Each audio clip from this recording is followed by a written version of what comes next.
स्वागत है आपका मयंक सर की इस क्लास में। तो बच्चों, हमारा चैप्टर चल रहा है कक्षा 10 की विज्ञान में प्रकाश वाला, और उस प्रकाश वाले चैप्टर में आप लोग पढ़ रहे हो प्रतिबिंबों का निर्माण। और आप पे अवतल दर्पण से प्रतिबिंब के निर्माण में 2 कंडीशन पढ़ चुके थे। आज हम बात करने वाले हैं तीसरी कंडीशन की, जिसका नाम है जब वस्तु कहां पर रखी हुई हो, सी पर रखी हुई हो। तो चलिए देर ना करते हुए शुरुआत करते हैं प्रतिबिंबों के निर्माण की। उससे पहले मैं एक बार आपको और रिवाइज करवा देता हूं। पिछला आपने क्या पढ़ा था? आपको मैंने बताया था कि आपको ट्रिक के तौर पर बस इतना याद रखना है, ये छोटा सा आपको मैं डायग्राम बना करके बताया था कि ये क्या है आपका एफ और ये क्या है आपका सी। और यदि आपको वस्तुओं की क्या याद करनी है, स्थिति और प्रतिबिंबों की स्थिति याद करनी है, तो बिंब को दर्पण के पास लाइए और प्रतिबिंब को दर्पण से दूर ले जाइए। अब हमारी वस्तु कहां रखी हुई है? सी पर। तो आप जानते हैं बच्चों, प्रतिबिंब भी कहां बनेगा? सी पर बनेगा। और कैसा बनेगा? बराबर बनेगा। कैसा बनेगा? बराबर। तो देखो, चलो निर्माण करते हैं डायग्राम का। ये कौन सा दर्पण है आपके पास? अवतल। और ये हो गई आपकी मुख्य अक्ष। अब मुख्य अक्ष आपकी ये हो गई आपका ध्रुव। सबसे आसान तरीका है देखो चित्र बनाने का क्या, यहां पर जो बच्चों को सबसे बड़ी कंफ्यूजन आती है, वो सबसे बड़ी समस्या और कंफ्यूजन यही है कि उनकी परावर्तित किरणें जो होती हैं वह सी पर नहीं मिल पाती है, या तो सी से पहले मिल जाती हैं या आगे मिल जाती हैं। और यदि मिल भी जाती है तो फिर प्रतिबिंब बराबर नहीं बन पाता। तो उसकी आज मैं आपको बहुत शानदार ट्रिक बताने वाला हूं। आसान सा तरीका है। देखो, कुछ नहीं करना, आपको पता है कि आपकी वस्तु कहां रखी हुई है? सी पर। तो ये क्या हो गया आपका सी। अब जितना बड़ा आपको पता है कि प्रतिबिंब क्या बनेगा? बराबर। तो जितनी बड़ी आपने क्या बनाई है वस्तु, उतना ही बड़ा क्या बना दीजिए नीचे प्रतिबिंब बना दीजिए। जितनी बड़ी आपने क्या ले ली है वस्तु, उतना ही बड़ा क्या बनाइए प्रतिबिंब। और आप जानते हैं कि परावर्तित किरणें अवतल दर्पण में मुख्य अक्ष के नीचे मिलती हैं, इसलिए प्रतिबिंब कैसा बनेगा? उल्टा। अब चलना नियम सही है। आपने प्रतिबिंब बना दिया। प्रतिबिंब का सिर कहां होता है? जहां पर परावर्तित किरणें मिलती हैं, यानी कि आपको इसके सिर पर 2 परावर्तित किरणें मिलानी है। चलिए नियम से चलेंगे। पहला नियम क्या कहता है आपका कि मुख्य अक्ष के समांतर आने वाली प्रकाश की किरण परावर्तन के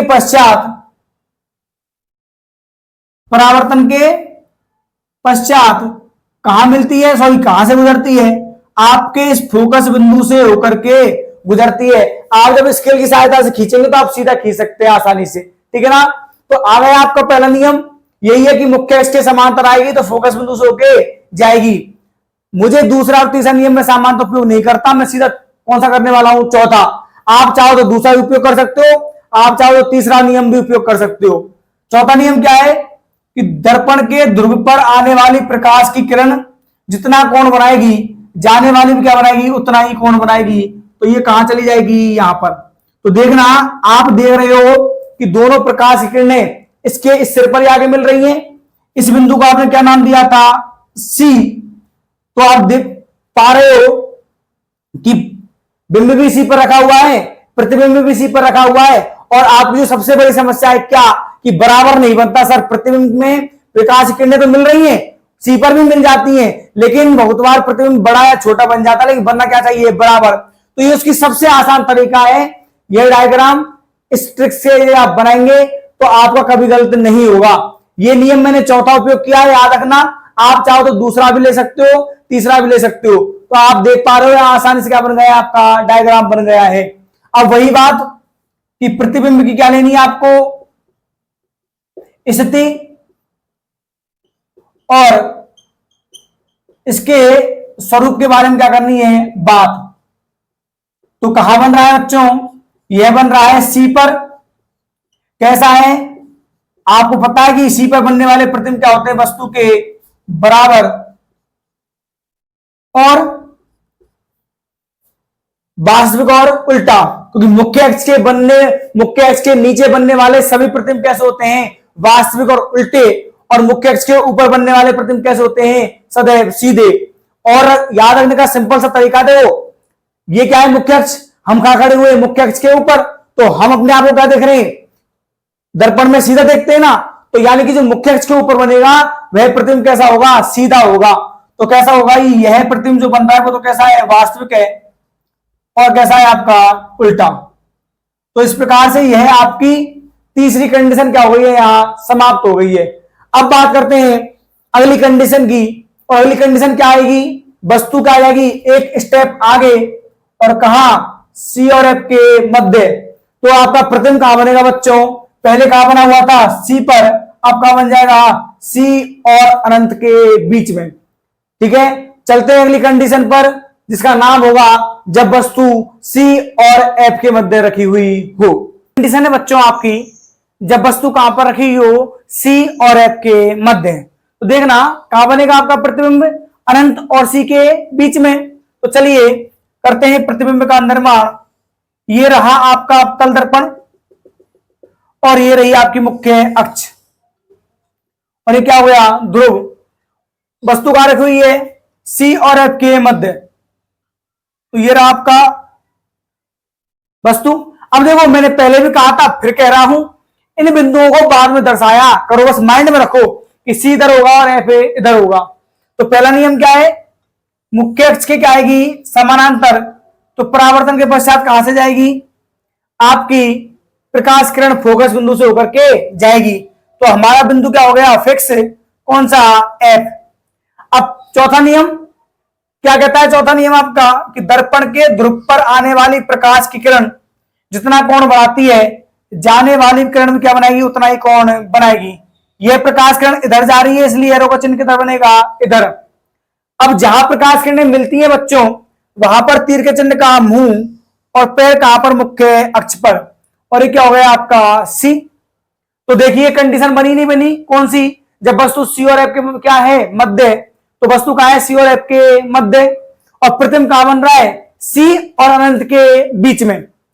अब बात वही प्रतिबिंब की स्थिति और स्वरूप की।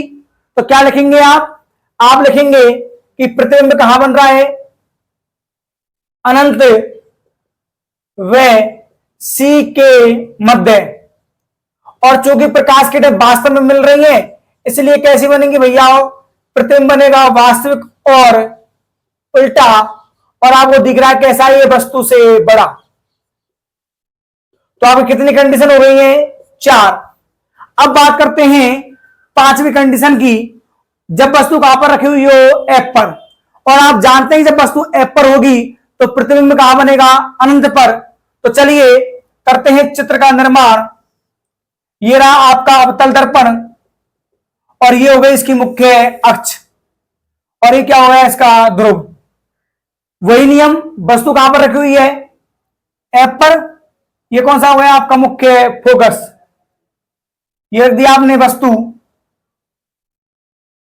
और क्या कहता है पहला नियम कि मुख्य अक्ष के समांतर आने वाली प्रकाश की किरण परावर्तन के पश्चात कहां से जाती है, फोकस बिंदु से होकर के जाती है।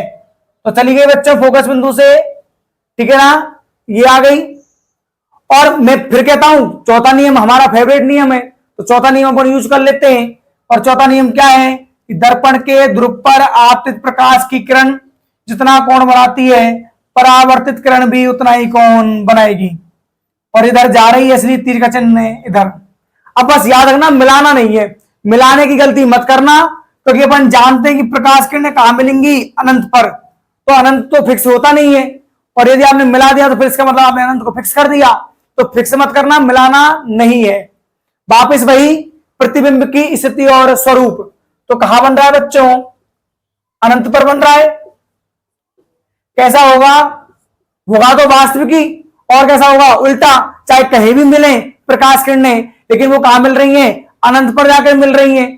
तो मिल तो रही है ना, और कैसे मिलेंगी, वास्तव में मिलेंगी। इसलिए प्रतिबिंब कैसा हुआ बच्चों, वास्तविक हो गया, और कैसा हो जाएगा, उल्टा। और वस्तु से बड़ा, बड़ा नहीं अत्यंत बड़ा।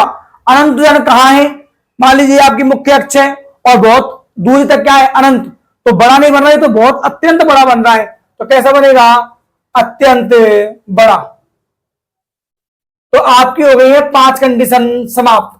कौन से दर्पण की? अवतल दर्पण की। और हमारी लास्ट कंडीशन रह गई कौन सी? जब वस्तु F और P के मध्य रखी हुई हो। तो चलिए चलते हैं अंतिम कंडीशन पर, करते हैं छठवीं कंडीशन की। और क्या है आपकी छठवीं कंडीशन? जब वस्तु F और P के मध्य रखी हुई हो। तो देखना वस्तु कहां रखी हुई है? F और P के मध्य। तो वही पहला नियम कि मुख्य अक्ष के समांतर आने वाली प्रकाश की किरण परावर्तन के पश्चात फोकस बिंदु से होकर के जाती है। देखो जा रही है, नहीं जा रही? अब आपको लग रहा होगा कि सर वस्तु को ये तो काट रही है, तो ये 3D चित्र होते हैं और यहां पर अपन सामान्य इसको बना नहीं सकते, तो 2 शेप है आपका बोर्ड, इसलिए आपको ऐसा लग रहा है कि अगर ये काट करके जा रही है। गलत नहीं है, याद रखना, ठीक है ना। और वही वापस से कौन सा नियम? चौथा, दर्पण के ध्रुव पर जितना कोण बनाएगी आने वाली, जाने वाले कितना बनाएगी उतना ही कोण बनाएगी। तो देखना आप देख रहे हो कि इस प्रकार से कमल के फूल की तरह खिल रही है। तो एक फूल की पंखुड़ी इधर है, एक की इधर है, तो मिलने वाली तो है नहीं। और जब मिलने वाली नहीं है तो यदि मैं इन्हें पीछे की तरफ बढ़ाऊं तो पीछे की तरफ बढ़ाने पर आप पाओगे कि यह दर्पण के पीछे जाकर के मिलेंगी। जबरदस्ती नहीं मिलानी है, जहां तक बड़े बढ़ाते जाइए। और आप देख रहे हो कि दर्पण के पीछे जाकर के मिल रही है। जहां मिलती है वहां तीर के चिन्ह का मुंह और पैर कहां पर? मुख्य अक्ष पर। वही वापस से प्रतिबिंब की स्थिति और स्वरूप कहां बन रहा है? दर्पण के पीछे। कैसा है बच्चों? आभासी और सीधा। और कैसा है ये? वस्तु से बड़ा। तो याद रखना अवतल दर्पण के चित्रों में केवल एक ही कंडीशन ऐसी है, कौन सी? छठवीं, जब वस्तु कहां हो? F और P के मध्य। इस कंडीशन में ही बनने वाले प्रतिबिंब हमेशा कैसे होते हैं? आभासी और कैसे होते हैं? सीधे। इसके अलावा सभी कंडीशनों में कैसे बनेंगे? वास्तविक बनेंगे। चलिए अब हम बात करते हैं उत्तल दर्पणों से प्रतिबिंब के निर्माण की और चलते हैं अगली स्लाइड पर। अब हम बात करते हैं बच्चों उत्तल दर्पण से प्रतिबिंब के निर्माण की। तो देखो सिर्फ 2 ही कंडीशन है, जब वस्तु कहां पर हो? अनंत पर, और जब वस्तु कहां पर हो? अनंत और P के मध्य है। तो देखना यहां पर आप जानते हैं कि प्रकाश किरणें वास्तव में तो मिलने वाली नहीं है, क्या होगी? केवल आभास होगा, कल्पना होगी। तो ये हो गया आपका मुख्य अक्ष और ये क्या हो गया आपका P। तो आप जानते हैं मुख्य अक्ष के समांतर आने वाली प्रकाश की किरणें परावर्तन के पश्चात फोकस बिंदु पर मिलती क्या होती हैं? प्रतीत। क्योंकि ये क्या करेगा? फैलाएगा। तो ये प्रकाश किरण कहां चली गई? इधर। और यदि मैं इसको पीछे की तरफ बढ़ाऊंगा तो ये आपको इस प्रकार से आती हुई दिखाई देगी। ऐसे ये प्रकाश किरण किधर जाएगी? इधर। और यदि इसको पीछे की ओर बढ़ाया जाएगा तो यह यहां से आती हुई दिखाई देगी। और जिस बिंदु पर ये मिल रही है उस बिंदु का नाम क्या बना? F। और ये क्या हो गया इसका? C। तो जो आपने अवतल में पढ़ी थी पहली कंडीशन सेम वही है, बस वहां पर मिल रही थी और यहां मिलती क्या हो रही है? प्रतीत। तो वही वापस से वही स्थिति और स्वरूप। तो बच्चाओ कहां बन रहा है प्रतिबिंब? F पर। कैसा है? आभासी है। और कैसा है? सीधा है। और आकार कैसा है? आपको दिख रहा है कैसा आकार है? बिंदु के आकार का। तो बिंदु के आकार का। तो हो गई आपकी यहां पर पहली कंडीशन समाप्त। बात करते हैं दूसरी कंडीशन की और ये हो गया आपका वापस से उत्तल दर्पण। ये हो गया आपकी मुख्य अक्ष और ये हो गया आपका P। और दूसरी कंडीशन क्या है? जब वस्तु P और अनंत के मध्य कहीं भी रखी हुई हो। तो वही पहला नियम यूज करते हैं, मुख्य अक्ष के समांतर आने वाली प्रकाश किरणें परावर्तन के पश्चात फोकस बिंदु से होकर के जाती हुई प्रतीत होती है। तो वास्तव में तो नहीं जाएगी, लेकिन जो व्यक्ति यहां खड़ा हुआ होगा उसे पीछे से आती हुई दिखाई देगी। और जिस बिंदु से आती हुई दिखाई दे रही है उस बिंदु का नाम क्या पड़ा? आपका फोकस है बिंदु। अब चौथा नियम, ध्रुव पर आने वाली जितना कोण बनाएगी जाने वाली भी उतना ही कोण बनाएगी। ठीक है ना। अब यदि मैं इस किरण को भी पीछे की ओर बढ़ाऊं तो जिस बिंदु पर ये मिल रही है उस बिंदु पर तीर के चिन्ह का मुंह और पैर कहां पर? मुख्य अक्ष पर। और ये क्या बन गया इसका इधर सी। तो वही वापस से प्रतिबिंब की स्थिति और स्वरूप, और प्रतिबिंब की स्थिति और स्वरूप में क्या आएगा, वही आएगा बच्चों जो आप अब तक पढ़ चुके हैं, क्या कि वस्तु कहां का प्रतिबिंब कहां बन रहा है, पी और एफ के मध्य। कैसा है, आभासी है, और कैसा है, सीधा है, और कैसा हो गया, वस्तु से छोटा, तो वस्तु से छोटा है। तो ये आपकी हो गई दर्पण से प्रतिबिंब के निर्माण की सभी कंडीशन है समाप्त।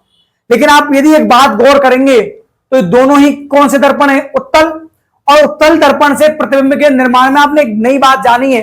देखना, ये भी क्या है, बिंदु के आकार का है प्रतिबिंब, और ये भी क्या है, वस्तु से छोटा। यानी कि उत्तल दर्पण से प्रतिबिंब जो बन रहे हैं वह हमेशा वस्तु से छोटे होते हैं। तो याद रखना, हमेशा आपने पढ़ा था समतल, समतल में कैसा होता है, बराबर के आकार का। अवतल में आपने पढ़ ही लिए, बराबर भी हो सकता है और छोटा और बड़ा भी हो सकता है, लेकिन उत्तल दर्पण में बनने वाले प्रतिबिंब हमेशा वस्तु से छोटे होते हैं। अब हम चलते हैं दर्पणों के उपयोग की तरफ और पढ़ेंगे अवतल और उत्तल दर्पण के उपयोग। तो चलिए चलते हैं अगली स्लाइड पर, बात करते हैं दर्पणों के उपयोगों की। और पहला दर्पण पढ़ने वाले हैं अपन अवतल दर्पण के उपयोग। तो आपने अपने मम्मी और पापा को सामान्यतः दाढ़ी या शेविंग बनाते हुए देखा होगा, और तुम कहोगे सर जी ये क्या कह रहे, मम्मी तो कहां बनावे दाढ़ी, और कह भी मत दीजिए साहब मम्मी तो दाढ़ी बनावे का, है ना। मम्मी झाड़ू तो बेटा ऐसा पीटेगी आपको कि आप भूल जाओगे मम्मी भी क्या बनाती है, शेविंग बनाती है। तो मम्मी नहीं बनाती, कौन बनाते हैं, पापा, तो बनाते हुए देखा होगा। तो सामान्य कहा जाता है कि शेविंग जो बनाई जा रही है उस शेविंग बनाने में किसका उपयोग करना चाहिए, अवतल दर्पण का उपयोग करना चाहिए। तो शेविंग दर्पण के रूप में कौन से दर्पण का उपयोग होना चाहिए, अवतल दर्पण का उपयोग होना चाहिए। क्यों, क्योंकि जब आप अवतल दर्पण का उपयोग करोगे तो कंडीशन आई छठवीं, एफ और पी के मध्य रखी हुई है क्या, वस्तु। तो आपका प्रतिबिंब कैसा दिखाई देगा, बड़ा, जिसके कारण जो कटने के जो निशान लग जाते हैं बहुत बार, कटने की समस्या क्या हो जाएंगी, समाप्त। दूसरा, आपका जो दंत चिकित्सक होता है वह दंत चिकित्सक दांत का बड़ा प्रतिबिंब देखने के लिए, किसका प्रतिबिंब, दांत का बड़ा प्रतिबिंब देखने के लिए कौन से दर्पण का उपयोग करता है, अवतल दर्पण का उपयोग करता है। तो याद रखना, दंत चिकित्सा में भी अवतल दर्पण का उपयोग किया जाता है, किसके लिए, बड़ा प्रतिबिंब देखने के लिए। तीसरा, आपने नाम सुना होगा सौर भट्टी का।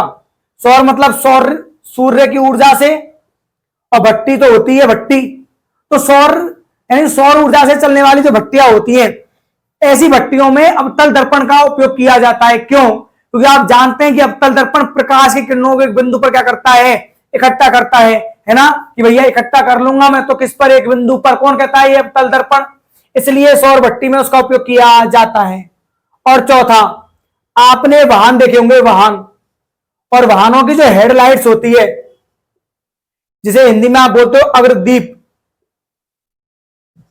या अग्रदीप्त, इन अग्रदीप्तों में यानी वाहनों की हेडलाइटों में भी किसका उपयोग किया जाता है, अवतल दर्पण का उपयोग किया जाता है। क्या करने के लिए, समानांतर किरण पुंज प्राप्त करने के लिए, क्योंकि आपको एक जगह पर प्रकाश चाहिए जिससे आप अच्छे से क्या कर सकें, प्रतिबिंब वस्तुओं को देख सके। जब आपका प्रकाश एक जगह पर इकट्ठा होगा तो आप आसानी से वस्तुओं को देख पाएंगे। चलिए अब बात करते हैं हम उत्तल दर्पण के उपयोगों की, और इसका सबसे इंपॉर्टेंट जो उपयोग है वह है पश्च दृश्य दर्पण के रूप में। आपने देखा होगा वाहनों में, वाहन देखे हैं आपने, और वाहनों में पीछे का खूबसूरत सा मुखड़ा देखने के लिए हमारे वाहनों के अंदर और बाहर कोनों पर दो कान लगे होते हैं। उन कान में हम क्या देखते हैं, पीछे वाले का खूबसूरत सा चेहरा देखते हैं, देखते नहीं देखते। और जो पीछे को मतलब क्या बोलते हैं, पश्च, तो पीछे का दृश्य देखने के लिए जिस दर्पण का उपयोग किया जाता है वाहनों में, हम उसे उत्तल दर्पण कहते हैं। तो भैया मैं तेरा मलूक सा चेहरा देख लूं, इसलिए मैं कौन से दर्पण का उपयोग करूंगा? उत्तल दर्पण का उपयोग करूंगा। काय में करूंगा? वाहनों में। तो पश्च दृश्य दर्पण के रूप में उत्तल दर्पण का उपयोग किया जाता है। लेकिन सवाल है क्यों? सवाल क्या है? क्यों? तो देखना, यदि आपने कभी गौर से देखा होगा, जैसे बात कर लेता हूं मोटरसाइकिलों की, तो मोटरसाइकिल के छट्टू छट्टू से रहमे, है ना, करे में छोटे छोटे से रहमे शीशा बगल वाले, और आप जब वो बगल वाले छोटे छोटे शीशे, लेकिन आपने उसमें देखा होगा उनका साइज तो छोटा है, काम बहुत बड़ा करते हैं वो, है ना। दिखने में क्या है? छोटे, काम क्या करते हैं? बहुत बड़े। मतलब आप बड़ी से बड़ी इमारतों के, पेड़ों के, या फिर जो बड़े बड़े आपके वाहन आते हैं उनके भी बहुत छोटा सा क्या बना देते हैं? वो प्रतिबिंब बना देते हैं। और केवल वो वाहन ही नहीं, उसके अलावा और भी जो बहुत सारी चीजें होती हैं वो भी आपको वहां दिख जाती है। तो यानी कि एक तो बहुत छोटा प्रतिबिंब बना पा रहा है बड़ी से बड़ी वस्तुओं का, और उसका जो दृष्टि क्षेत्र है, किसका? उत्तल दर्पण का, यह दृष्टि क्षेत्र भी क्या होता है? अधिक होता है। तो दृष्टि क्षेत्र अधिक होने के कारण और सामान्यतः छोटे प्रतिबिंब बनाने के कारण इसका उपयोग पश्चिम दृश्य दर्पण के रूप में किया जाता है। दूसरा, आपने मेट्रो स्टेशन देखोगे, मेट्रो स्टेशन देखे ना, और जब आप मेट्रो स्टेशन में खड़े होंगे तो आपने पाया होगा जहां पटरियां होती है, ट्रेन आने वाली होती है, वहां पर इधर और इधर दो साइडों में गोल गोल मोटे मोटे से दर्पण लगे होते हैं। अब कच्चू तो क्या करें? कोई आओ, ये तो हमारा मुखड़ा देखने के लिए है, हम देख तो ले भाई मेकअप करके आए कि ना आए, कहीं मेकअप छूट तो ना गो, तो वहां जाके अपना शकल ने देखने लग जाए, है ना, चेहरान ने कि ओ भैया कच्चू लगा रखो कि ना लगा रखो, कहीं कमी तो ना रहेगी पाउडर लगाए हुए। तो यानी कि वो आपको देखने के लिए नहीं है, वो किसके देखने के लिए है? गाड़ी को देखने के लिए लगाए गए हैं। तो याद रखना, मेट्रो स्टेशनों पर भी गाड़ी को देखने के लिए उत्तल दर्पण का उपयोग किया जाता है। एक होती है आपकी रोड लाइट, और आपके घरों के आसपास भी होंगी रोड लाइट। रोड लाइट क्या करती है? यह प्रकाश को फैलाती है। तो जब प्रकाश को फैलाएगी तो बहुत बड़े क्षेत्र पर हम क्या कर पाएंगे? वस्तुओं को आसानी से देख पाएंगे। तो रोड लाइटों में भी प्रकाश को फैलाने के लिए सामान्यतः उत्तल दर्पण का उपयोग किया जाता है। और चौथा कौन सा है? चौथा कौन सा है? एटीएम मशीनों में। चौथा कौन सा है? कि आपने एटीएम मशीन देखी होगी, और एटीएम मशीनों में सामान्यतः आपने ऐसा या ऐसे आकार का, जहां पर पैसे निकालते हैं, आपने एक छोटा सा चीज लगी हुई देखी होगी। जब आप उसमें देखते हैं तो आपको अपना ये गोरा गोरा सा चेहरा दिखाई देता है, और ये गोरा गोरा सा चेहरा क्या बता रहा है? यह उसमें उस एटीएम मशीन में व्यक्ति के चेहरे को देखने के लिए काम आता है। तो ये रहे आपके उत्तल दर्पण और अवतल दर्पण के उपयोग। तो आज की इस क्लास में हम दर्पणों कंप्लीट दर्पणों के प्रतिबिंबों का निर्माण करना पूरा कर चुके हैं, और उनके क्या पढ़ चुके हैं? उपयोग पढ़ चुके हैं। अगली क्लास में हम पढ़ेंगे कार्त चिन्ह परिपाटी, और शुरुआत करेंगे अपवर्तन की घटना की। जुड़े रहिए, पूरे चैप्टर को पढ़िए अच्छे से। मुझे आशा है कि यह चैप्टर आपको अच्छे से समझ में आ रहा होगा, और आगे भी जितने फिजिक्स के टॉपिक हैं वो अच्छे से समझ में आएंगे। तो मिलते हैं हम अगली क्लास में, तब तक अपना और अपने परिवार का ध्यान रखें। जय हिंद।